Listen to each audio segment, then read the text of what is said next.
Merci infiniment, Patrick. Bonjour à toutes et à tous. Merci à Patrick Boucheron pour cette effrayante invitation à un séminaire d'histoire. Moi qui ne suis absolument pas historien, ayant déjà beaucoup de mal à être un peu philosophe. Nous allons donc commencer cet exercice de passation et de circulation d'une parole. Je passerai tout à l'heure la parole aux invités de ce jour, Stéphane Vandamme, Michael Fessel, je les présenterai tout à l'heure, mais puisque les disciplines aujourd'hui représentées au chevet de notre problème commun, le problème des effets de la modernité, puisque ces disciplines sont déjà plusieurs, puisqu'il y a ici des philosophes et des historiens, je vous propose de ne pas nous arrêter en si bon chemin et d'introduire entre philosophie et l'histoire un peu de littérature. Repartir justement du texte que tu citais il y a un instant, cette histoire de la littérature récente, tome 1, où l'écrivain Olivier Cadiot entreprend une enquête sur la disparition avérée, déplorée, annoncée de la littérature, disparition de la littérature, thème moderne s'il en est, et entreprend de le faire selon les principes de l'école des annales, c'est-à-dire celui, je cite, d'une histoire-problème qui questionne le passé et remet constamment en question ses propres postulats et méthodes afin de ne pas être en reste sur les autres sciences et sur l'histoire du monde. Bien, voilà un beau projet. Fin de citation. Il note rapidement que ce diagnostic pessimiste, la littérature disparaît, va de pair avec un trouble. Si l'on ne sait plus ce qu'est la littérature, ni s'il y a encore littérature, c'est que l'on ne sait pas vraiment non plus dire depuis quand. Je cite, « Un cœur sinistre beugle au fond de la Seine, c'est fini, on fait partie de la chorale. Se rejoignent sur la carte deux camps opposés qui disent la même chose, ceux qui pleurent la littérature d'avant depuis toujours et ceux qui réalisent que la littérature d'après est déjà devenue celle d'avant, etc. Ce n'est pas simple. Quelle littérature a disparu? La classique ou la moderne? Certains regrettent encore Balzac, d'autres Robbe-Grillet, qui lui-même ne regrettait pas Balzac. C'est compliqué à suivre. L'histoire fait des spirales en plusieurs dimensions, sa vis et sa dévis. Il faudrait faire une histoire en volume. Un peu plus loin, en réaction à cet emmêlement des catégories historiques, c'est-à-dire au fait qu'on déplore d'autant plus durement la disparition de la littérature qu'on ne sait pas assigner les bornes, les limites de cette disparition, Cadiot propose d'introduire ce qu'on pourrait appeler une catégorie anti-historique, le récent. Je cite, « Il ne vous est jamais rien arrivé, pas de drame, respirez, plus de passé, plus de récent. Le récent, c'est périssable, regardez, auriez-vous envie de manger du saumon récent ?» Voilà donc un écrivain qui, pour tenter d'échapper au labyrinthe des périodisations historiques, de l'assignation du classique, du moderne, convoque une catégorie strictement indicielle, le récent, substitution suffisamment importante pour qu'il en fasse le titre de son livre, mais qui soulève immédiatement le paradoxe d'une histoire qui tenterait de ne pas périodiser, qui tenterait de contourner l'exigence d'une périodisation indépendante des coordonnées de son auteur. Projet immédiatement contredit ou contesté par le sous-titre du livre, qui indique une somme, tome 1.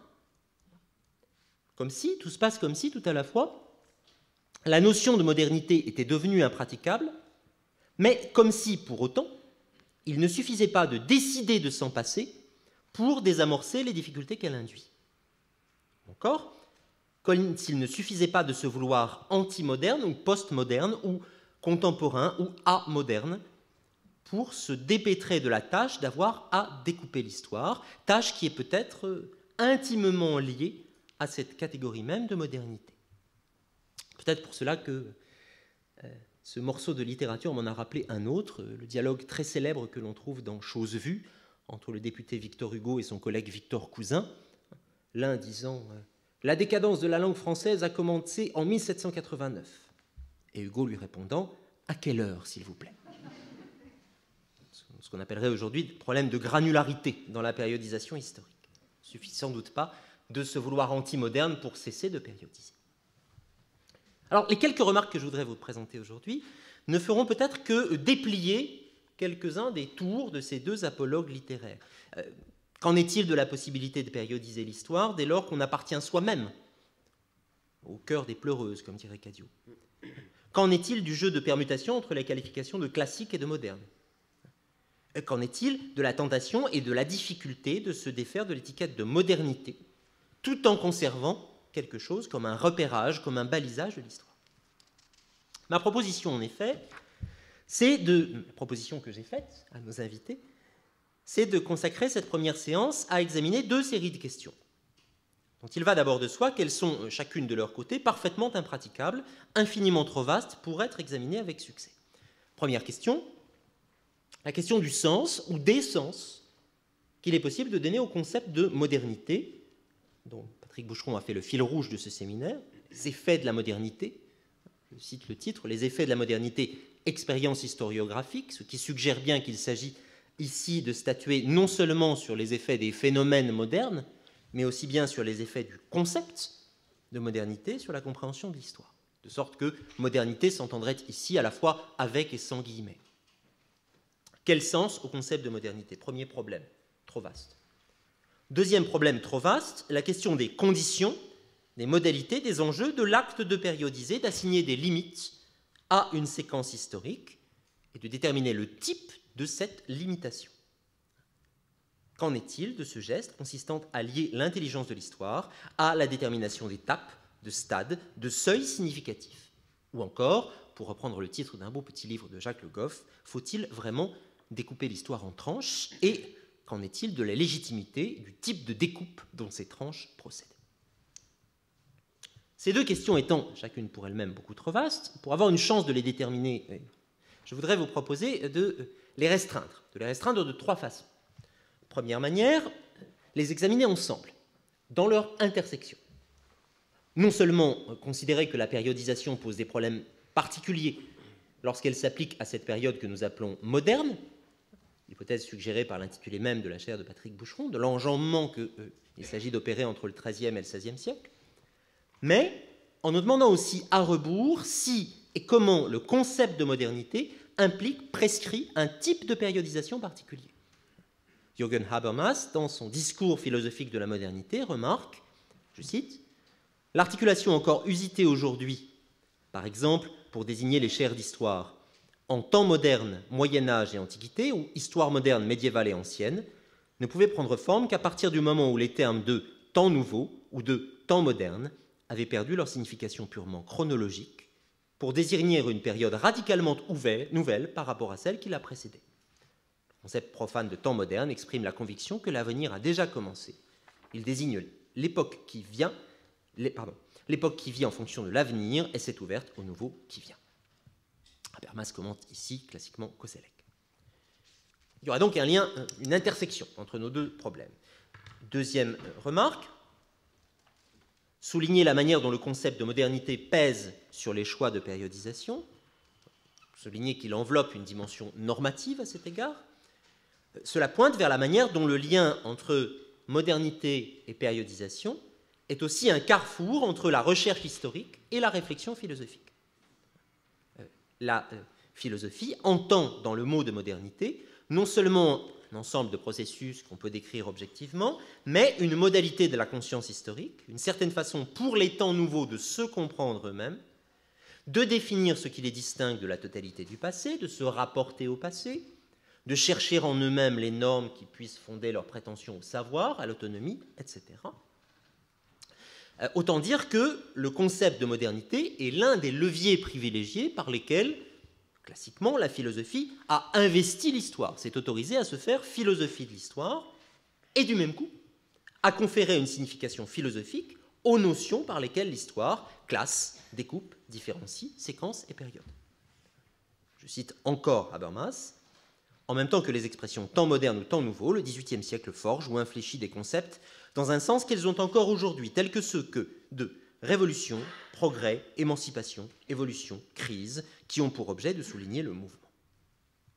Bien entendu, cela ne veut pas dire que tout seuil historique, sitôt philosophisé, sitôt saisi par un philosophe, devienne forcément téléologique ou hegelien, mais de la coupure épistémologique chez Bachelard aux discontinuités chez Canguilhem ou chez Foucault, il y a un dialogue privilégié entre ces instruments, entre ces scalpels de l'historien que sont les différents types de seuils et la charge philosophique qu'il va s'agir de leur conférer.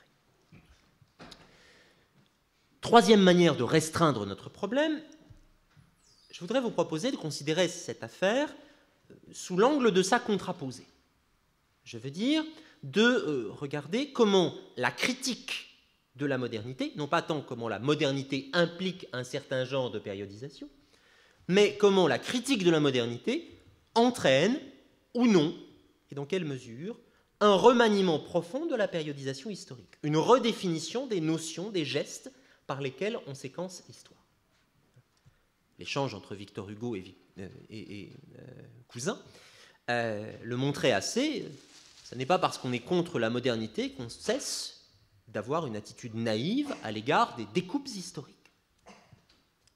Autrement dit, ma question serait de savoir s'il est possible de se débarrasser entièrement des présupposés que la notion de modernité transportait avec elle. Suffit-il de vouloir conjurer la modernité pour s'en défaire?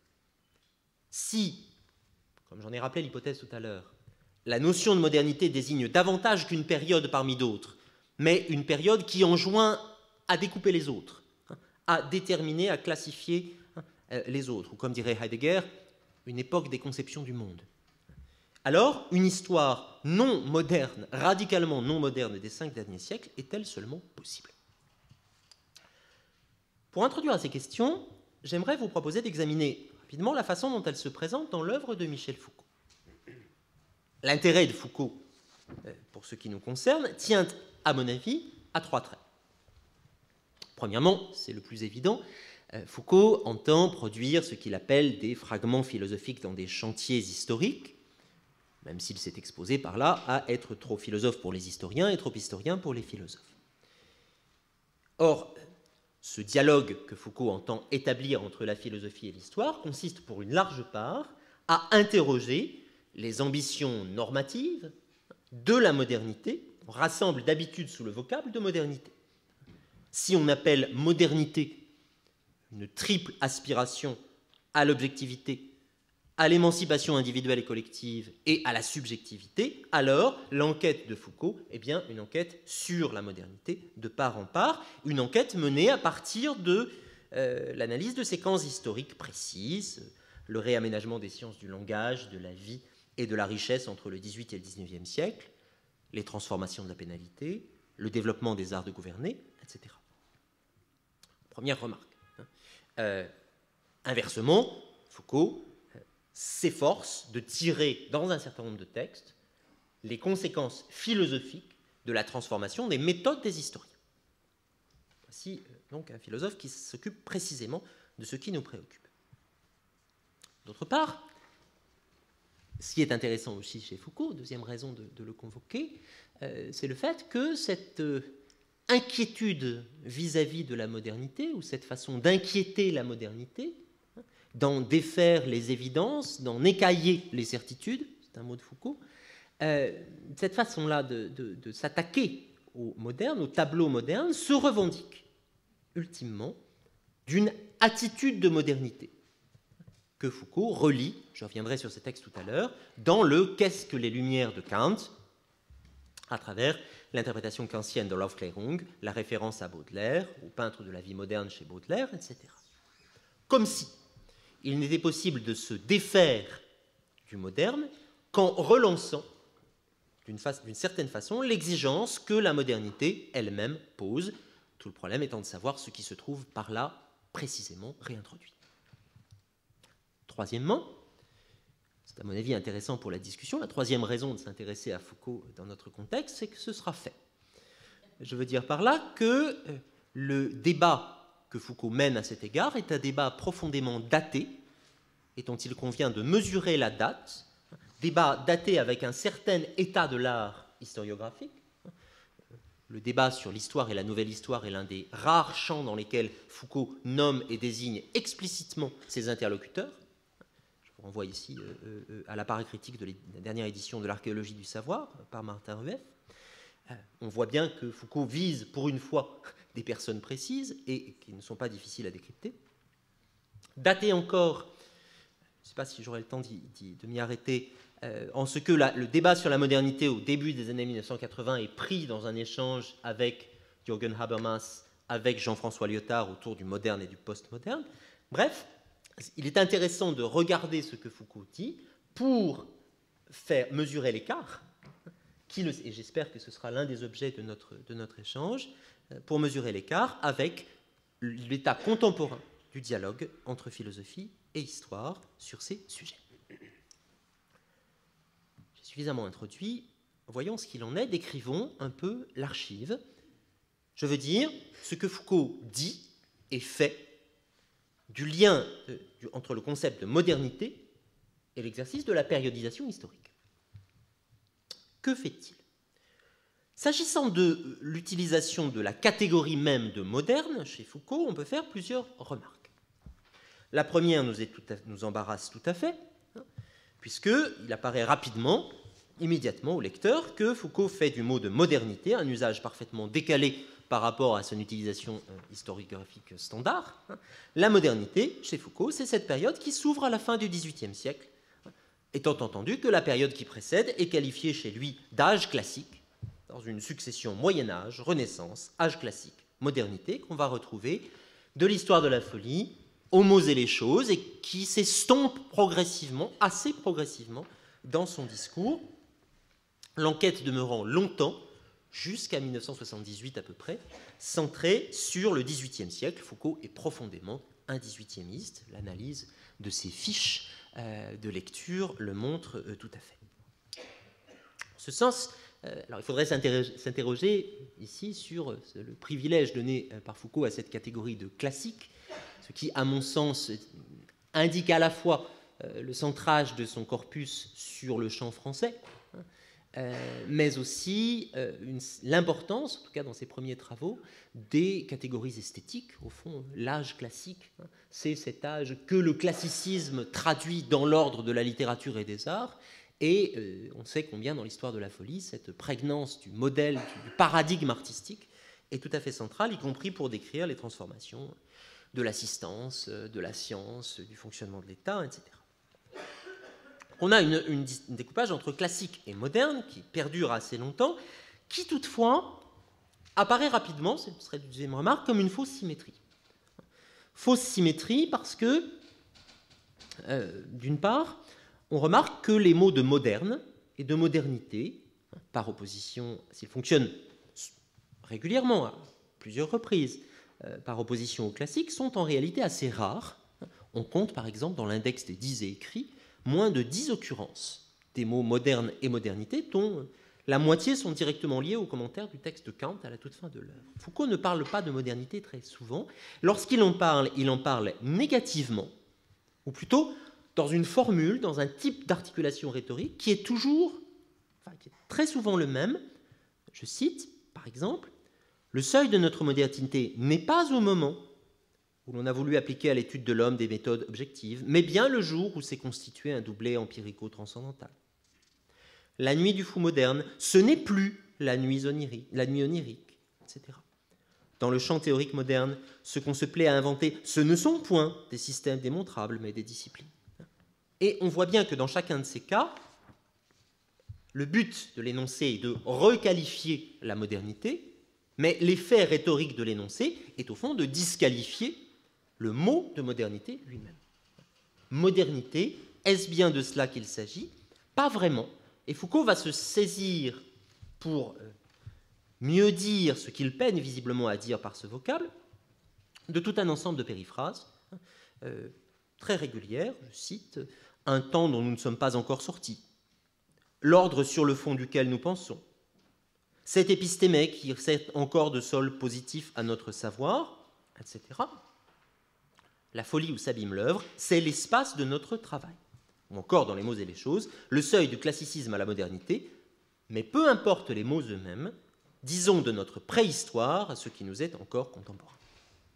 Donc, comme ça, une manière de tenir à distance, j'essaierai de l'expliquer tout à l'heure, le mot de modernité, d'abord de situer la modernité dans le contemporain, et ensuite de contourner, d'entourer, de jouer à cache-cache avec la qualification même de ce contemporain, là où, par contraste, l'âge classique demeure assez longtemps un objet stable et parfaitement immobile.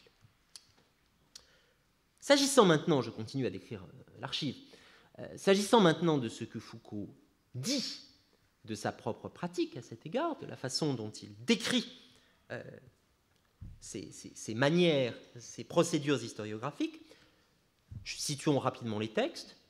Deux grands textes. D'une part, la réponse au cercle d'épistémologie, paru en 1968 dans les cahiers pour l'analyse et reprise dans l'ouverture de l'archéologie du savoir. D'autre part, en 1983, la lecture, j'en parlais, du Qu'est-ce que les Lumières de Kant, lecture dont nous possédons aujourd'hui au moins 3 versions, une version américaine, une version française, celle qu'on trouve dans les cours du Collège de France, qui diffèrent assez notablement en réalité. Bon. Il faudrait ajouter un certain nombre d'autres textes, en particulier les textes consacrés à Georges Canguilhem, la préface à l'édition américaine du Normal et le Pathologique, tout particulièrement. Bon, je m'arrête là sur la description du corpus. Mon but est simplement de faire saillir les éléments qui montrent que chez Foucault, la réflexion sur la périodisation en histoire est philosophiquement chargée. Pour le dire autrement, Foucault peut bien opposer régulièrement la modestie du travail de l'historien aux thèses surplombantes des philosophes. Il y a en réalité chez lui des thèses philosophiquement déterminées sur la manière de faire de l'histoire. Et c'est au fond là, bien davantage que dans ce qu'il dit de la culture, de la subjectivité, du pouvoir, etc., qu'une position philosophique se laisse repérer. Question, cette position philosophique sur la bonne manière de découper l'histoire est-elle continue? Y a-t-il une continuité? La question qu'on pourrait se poser si l'on remarque que les textes de balise que je viens de citer sont distants d'une quinzaine d'années, entre l'archéologie du savoir et Qu'est-ce que les Lumières? Toute la question serait de savoir si la position de Foucault à cet égard est constante, s'il y a chez lui une continuité dans ce manifeste pour une histoire découpée, pour une histoire à la découpe, pour une histoire du discontinu. En apparence, on pourrait dire que oui. Il y a, chez Foucault, dès 1969, l'affirmation de ce que la pensée de l'histoire doit se faire fondamentalement, penser des ruptures, c'est-à-dire une pensée qui s'efforce de les assigner, de les situer au niveau ou sur le plan qui leur revient, de spécifier à quel type de discontinuité on a exactement affaire. Faire de l'histoire, c'est remarquer, je cite Foucault, qu'on ne parle pas de la même discontinuité quand on décrit un seuil épistémologique, le rebroussement d'une courbe de population ou la substitution d'une technique à une autre. De l'autre côté, à l'autre bout de cette trajectoire, l'affirmation de ce que l'Aufklärung, la modernité, constitue une rupture dans la pensée. Rupture dont l'interpellation, qui interpelle nous autres contemporains, qui nous interpelle, qui nous exige de nous, qui nous commet à ressaisir le présent comme rupture. Kant ne cherche pas à comprendre, écrit Foucault, le présent à partir d'une totalité ou d'un achèvement futur, il cherche une différence. Quelle différence aujourd'hui fait-il par rapport à hier? Et on se dit, les choses sont assez simples. Foucault exhibe au début des années 80, à la fin de sa vie, les conditions historiques, modernes, d'une pratique historienne dont il avait fixé les cadres à la fin des années 60. L'archéologie, comme exercice de découpe, de multiplication des découpes, serait la traduction, la prise en compte de la pensée contemporaine d'une attitude de modernité, consistant précisément à assigner le présent par différence et comme différence. Ce, quand bien même la modernité est distinguée d'une époque. Foucault dit, je sais bien qu'on parle souvent de la modernité comme d'une époque, mais pour moi elle est davantage une attitude, etc. La position de Foucault est-elle constante à cet égard? À première vue, oui. En réalité, c'est un peu plus compliqué. Cette belle cohérence entre le Foucault archéologue et le Foucault éthicien du début des années 1980, cette belle cohérence se heurte en réalité à deux grincements.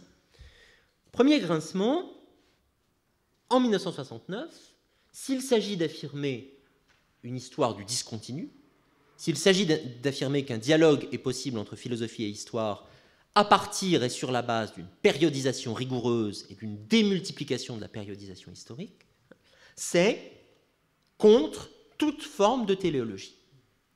Foucault dit, s'il importe de pratiquer l'histoire ainsi, c'est que cette histoire nous libère vis-à-vis de l'illusion selon laquelle on pourrait indexer le temps du monde et le temps des sociétés à l'activité d'une conscience et d'un sujet, double récusation, de la phénoménologie d'une part, du marxisme d'autre part.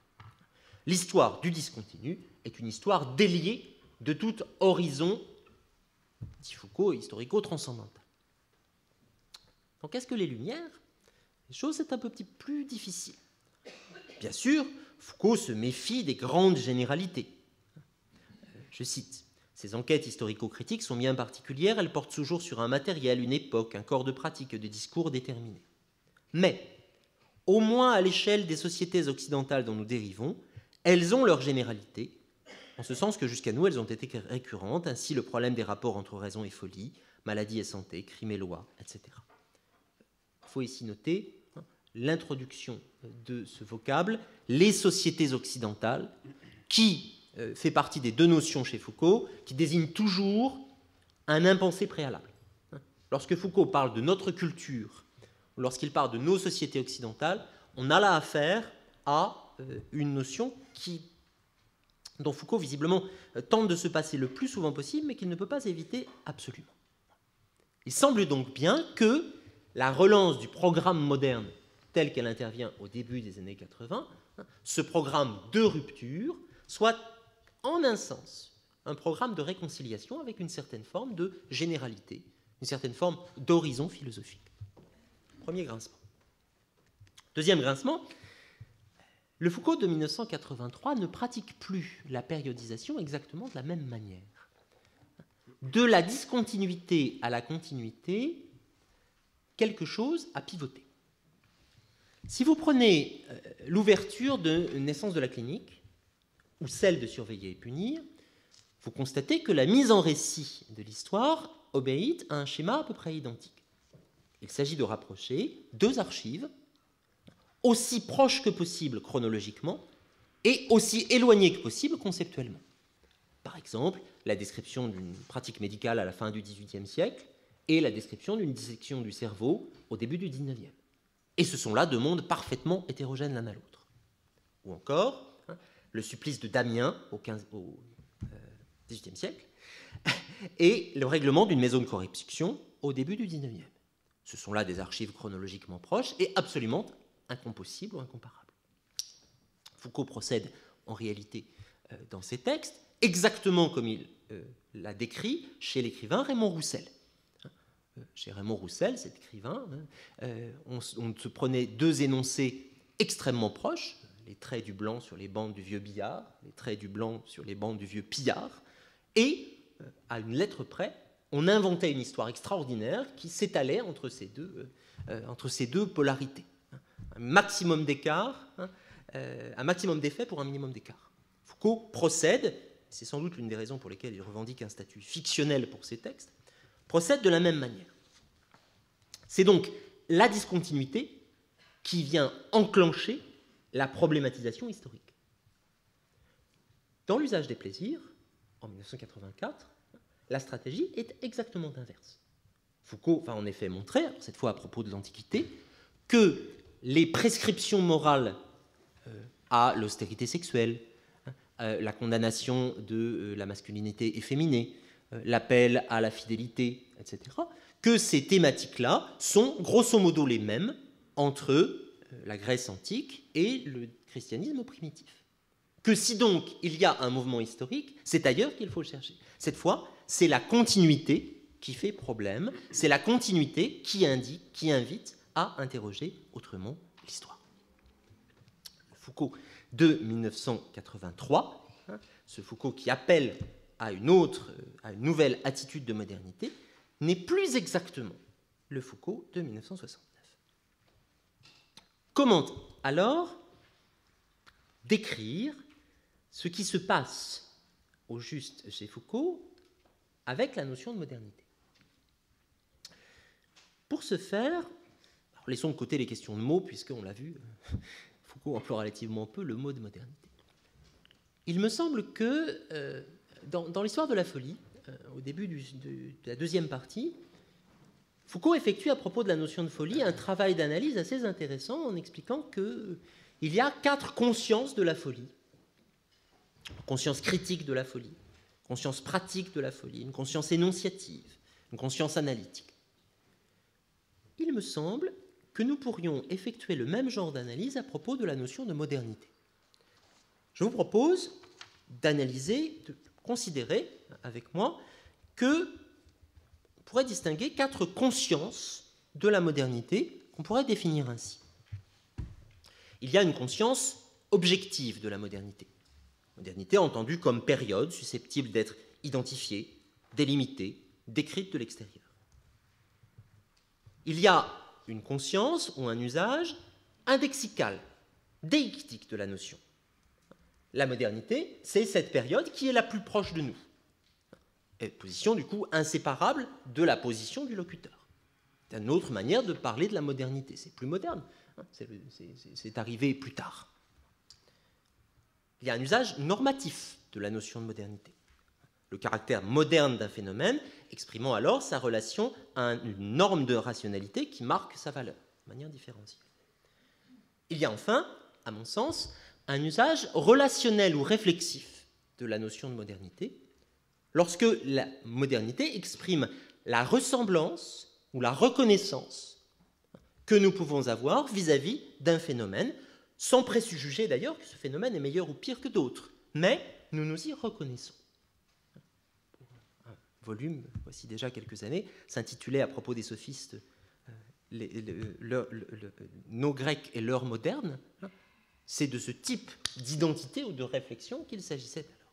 Disons, pour le jeu de l'assonance, puis après tout, ça rime avec Collège de France, que la modernité est tantôt une séquence, tantôt une récence, tantôt une exigence, et tantôt une forme de reconnaissance. Il me semble que l'attitude de Foucault va consister, la stratégie de Foucault, va consister à jouer avec ces 4 aspects de la notion de modernité. Il me semble que l'on pourrait décrire la trajectoire philosophique de Michel Foucault comme une certaine manière de combiner ou de décombiner ces 4 aspects de la notion de modernité. Et que Foucault ne les combine pas exactement, ces 4 dimensions de la notion de modernité, en 1969, comme il le fait en 1983. Essayons de décrire. Il y aurait, disons, 2 lignes historiographiques chez Foucault. La première, c'est cette ligne qui consiste, et dont l'archéologie du savoir est le témoignage premier, à défaire le moderne.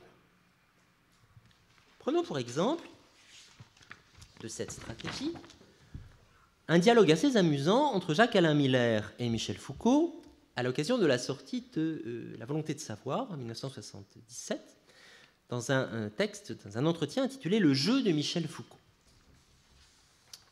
L'un et l'autre commentent le type d'histoire, le type de scansion que Foucault va introduire dans son histoire de la sexualité. Et voici ce que dit Miller. « Je vois bien que tu cherches quels opérateurs vont te permettre d'effacer la coupure qu'on place à Freud. Tu t'en souviens, à l'époque où Althusser faisait valoir la coupure marxiste, tu étais déjà arrivé avec ta gomme. Et maintenant, c'est Freud qui va y passer. Enfin, je crois que c'est un objectif. Tu crois vraiment que tu vas réussir à effacer la coupure entre Tertullien et Freud ? » Foucault. Je dirais que pour moi, l'histoire des coupures et des non-coupures est toujours à la fois un point de départ et un truc très relatif. Dans les mots et les choses, je partais de différences très manifestes, de transformation des sciences empiriques vers la fin du XIXe siècle, etc. etc. Et Foucault explique que si le seul fait que j'ai joué ce jeu-là exclut sans doute pour moi que Freud apparaisse comme la coupure radicale, à partir de quoi tout le reste doit être repensé. Ce que dit Foucault ici de son attitude vis-à-vis de Freud est assez intéressant, parce que Freud, c'est quoi ? C'est la figure moderne par excellence. C'est la figure moderne par excellence, c'est la figure qui condense, au fond, les 4 aspects dont nous avons parlé tout à l'heure. Freud, c'est cette rupture chronologique radicale qui coupe l'histoire de la psychiatrie en 2. Freud, c'est cet événement récent, mais qui se donne en même temps comme une origine à l'égard de la psychanalyse qui va le suivre, d'autant plus avec la psychanalyse lacanienne. Freud, c'est encore une norme au regard de laquelle les évolutions ultérieures de la psychiatrie ou de la psychanalyse vont se trouver pensées. Freud, enfin, c'est une figure dans laquelle les interlocuteurs de Foucault dans cet entretien se reconnaissent éminemment. Je crois qu'à cet égard, l'archéologie consiste à défaire, à dénouer cette façon-là de périodiser l'histoire en reconnaissant dans le même point un type de norme, un marqueur chronologique, une indication de récence et un type de reconnaissance. Qu'est-ce que Foucault va faire? Premièrement, il va séquencer autrement. Effectivement, la principale opération que Foucault revendique en 1969, c'est de faire apparaître d'autres ruptures, d'autres niveaux de rupture, d'autres types de coupures. Par exemple, d'opposer à la notion de seuil ou de coupure épistémologique les notions de seuil de positivité, seuil d'épistémologisation, seuil de scientificité, seuil de formalisation. Il n'est pas exclu, il faudra en parler tout à l'heure, que ce faisant, en multipliant ainsi les seuils, on multiplie d'autant les téléologies. Pas sûr qu'on réduise la téléologie en multipliant la notion de seuil, mais passons. Je crois que donc la première attitude de Foucault va consister à déplacer le curseur et à multiplier les curseurs de telle manière que telle coupure n'apparaisse plus comme centrale ou comme définitive. Deuxième stratégie, il va s'agir pour Foucault de jouer le récent contre l'originaire.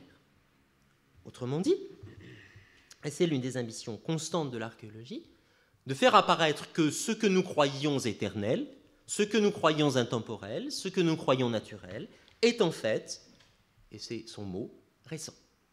L'homme est une invention récente, si cette formule des mots et les choses est restée une sorte de devise de la pensée épocaldienne, je crois que ce n'est pas tant à cause de l'attaque vis-à-vis de l'homme que de la façon dont la valeur de récence se voit comme déboîtée de toute référence à une nature. Ce qui est là récent, l'apparition de l'homme, ça n'est pas l'apparition récente d'une réalité ancienne, c'est du récent tout cru. Le désir dont chacun est saisi d'exprimer l'intimité de sa sexualité, ça n'est pas un désir trop longtemps réfréné ou refoulé, c'est l'apparition récente d'une hypothèse répressive, dit la volonté de savoir. Donc, découper autrement, séquencer autrement, valoriser la récence. Troisième stratégie, et au fond c'est l'objectif poursuivi par Foucault à cette époque, introduire un trouble dans la reconnaissance. Faire en sorte que l'on ne s'y reconnaisse plus, que le rapport d'identification des contemporains à cette période qu'ils croyaient connaître et en laquelle ils croyaient se reconnaître ne soit plus possible. De ce point de vue, lorsque Foucault juxtapose deux archives, l'archive médicale, le supplice de Damien, disons, et la règlement de maison de correction, l'objectif est que le règlement de maison de correction nous apparaisse aussi étrange et aussi étranger que la description analytique et rationnelle du supplice qui l'a précédé. Il y a chez Foucault une manière et une volonté d'introduire un trouble radical dans la reconnaissance. Et c'est l'effet cherché de l'archéologie. C'est aussi pourquoi Foucault peut convoquer le rire, le rire de Borges qui ouvre les mots et les choses, ou le rire au début du cours intitulé « Les anormaux à l'égard de l'expertise psychiatrique ». Le rire est une façon d'affirmer que nous ne nous y reconnaissons plus. Ça, c'est ce que fait Foucault en 1969. C'est au fond cette manière de défaire le moderne en décomposant ces éléments constitutifs est ce qui caractérise l'archéologie comme contre-modernité. Qu'est-ce qui se passe alors en 1983 ? Lorsque Foucault reprend à son compte l'attitude de modernité, la même où l'on aurait pu croire que de modernité n'était définitivement plus question. Qu'est-ce qui vient, à ce moment-là, normer le jeu archéologique ? Qu'est-ce qui définit cette autre compréhension de la modernité ?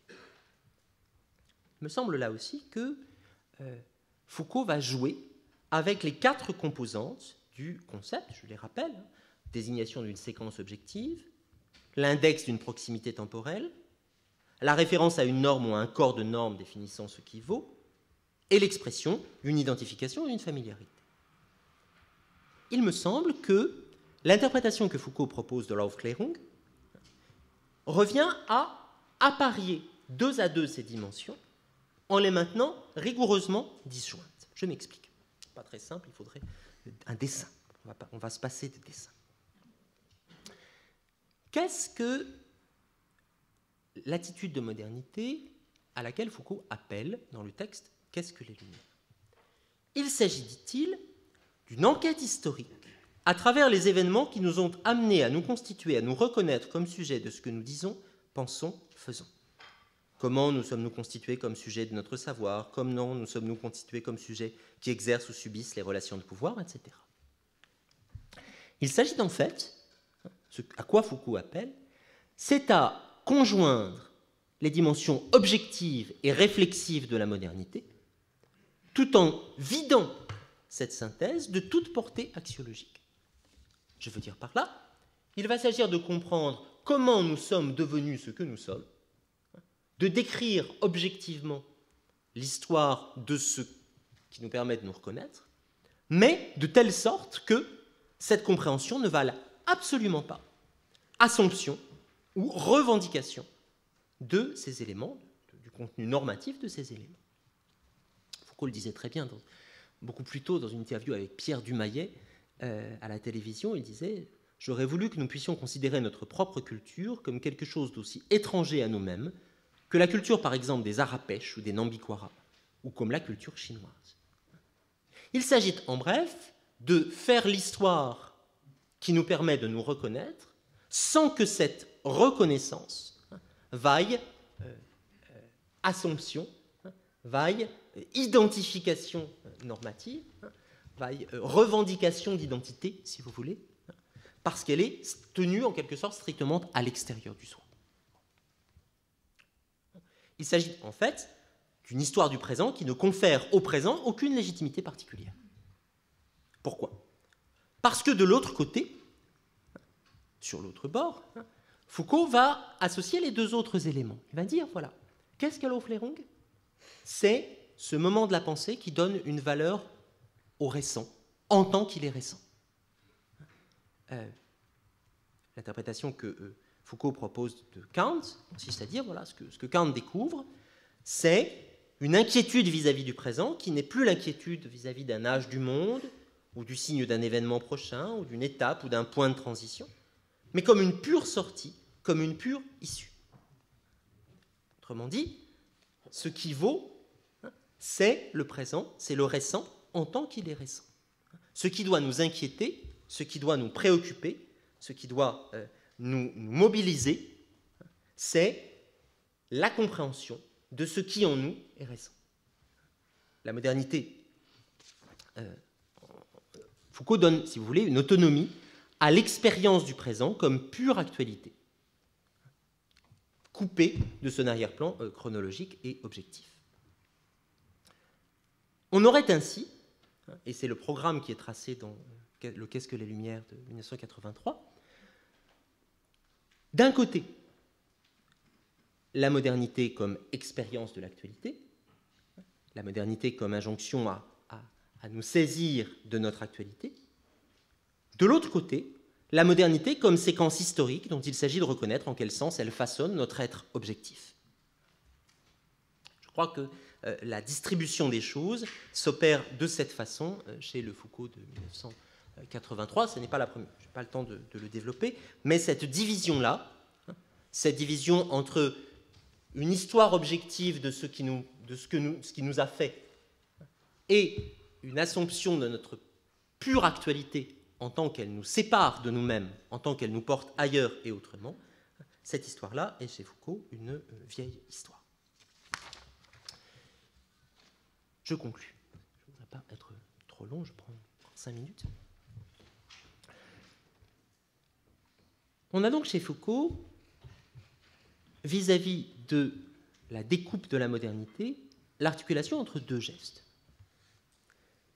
D'un côté, une critique de l'exigence moderne, c'est ce qu'on a vu tout à l'heure, qui va séquencer autrement l'histoire, reconduire l'essentiel vers le récent, jusqu'à produire une actualité méconnaissable. Ça, c'est le programme de l'archéologie du savoir.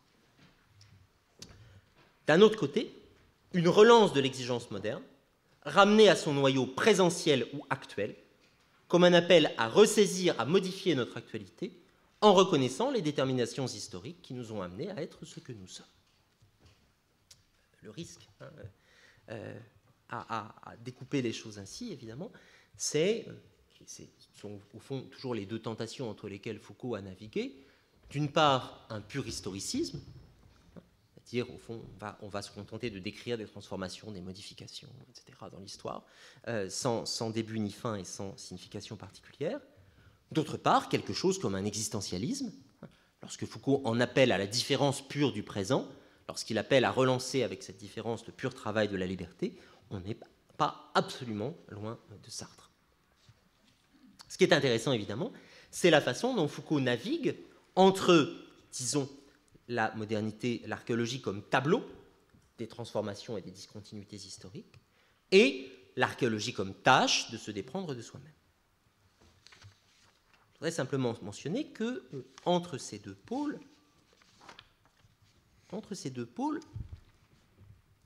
vont apparaître un certain nombre de points névralgiques. Il est assez logique, si Foucault est commis à naviguer entre, d'un côté, une description en extériorité de l'histoire, de l'autre, une reprise de l'attitude de modernité, qu'un certain nombre d'éléments oscillent entre les deux bords de ce travail historien. Par exemple, les grands événements. Foucault ne cesse jamais, d'une part, de défaire, de dégonfler, en quelque sorte, les grands événements, d'autre part, de tourner autour. Je vous renvoie au beau texte de Roger Chartier sur Foucault et les historiens, où Roger Chartier commente ce qu'il en est de la Révolution française. Roger Chartier remarque que d'un côté, la Révolution française est ce par quoi Foucault ne passe jamais, de notre côté, il est ce autour de quoi il ne cesse de tourner. Il ne passe pas par la Révolution française parce qu'il s'agit d'en défaire le statut de borne dans une histoire de la modernité, mais il ne cesse de tourner autour parce que la Révolution française est par ailleurs l'un des moments privilégiés où s'exprime, où s'annonce, où se manifeste cette attitude de modernité qu'il revendique pour lui-même. Le rapport aux grands événements, aux événements qui font bascule, est donc chez Foucault constitutivement ambigu.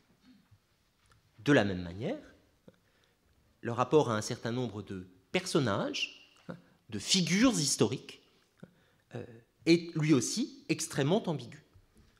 Derrida en a donné, je crois, la formule définitive en mettant en exergue ce mot de Foucault qui dit « il faut être juste avec Freud ». Il faut être juste avec Freud, cela veut dire qu'il faut d'une part lui assigner sa place dans une histoire archéologique où il n'est après tout qu'un épisode parmi d'autres, mais cela veut dire encore, pour effectuer cela, il faut d'une certaine façon se tenir juste à côté de lui, c'est-à-dire lui emprunter une partie de ses concepts et de ses opérations, donc ne pas le considérer simplement comme un objet, mais peut-être tout autant comme un allié ou comme, en tout cas, un interlocuteur privilégié. Un certain nombre de figures chez Foucault, il y a Freud, il y a le marquis de Sade, il y a des figures anonymes ou infâmes, les hommes infâmes, il y a un certain nombre de figures comme ça, dont on ne sait jamais si elles sont les objets pour une modernité redécoupée, les objets incidents d'une modernité qu'il s'agit de scander autrement, ou les interlocuteurs avec lesquels cette redéfinition, cette redistribution du moderne va pouvoir s'opérer. Je terminerai simplement en disant que l'un des personnages vis-à-vis desquels, et pour revenir au fond de cette modernité 19e à la modernité qui nous intéresse ici, effectivement, l'un des personnages par lesquels, à mon sens, Foucault a manqué de passer, c'est Machiavel, parce que Machiavel, vis-à-vis duquel Foucault a une attitude assez ambiguë, assez éloignée en réalité, c'est-à-dire il se méfie, il commente essentiellement la littérature anti-machiavélienne davantage que Machiavel lui-même. Machiavel serait typiquement l'une de ces figures pivots par lesquelles il est possible de périodiser autrement le moderne et auxquels il serait possible en même temps de donner un rôle ou une place différent. Voilà les quelques indications que je voulais vous donner. Je vais maintenant passer la parole sans plus attendre à un véritable historien, puisqu'il s'agit de Stéphane Van Damme, professeur à l'Institut universitaire européen, et qui a récemment coordonné le premier tome de l'histoire des sciences, la monumentale Histoire des sciences et des savoirs, sous la direction de Dominique Prestre, publié aux éditions du Seuil. Merci.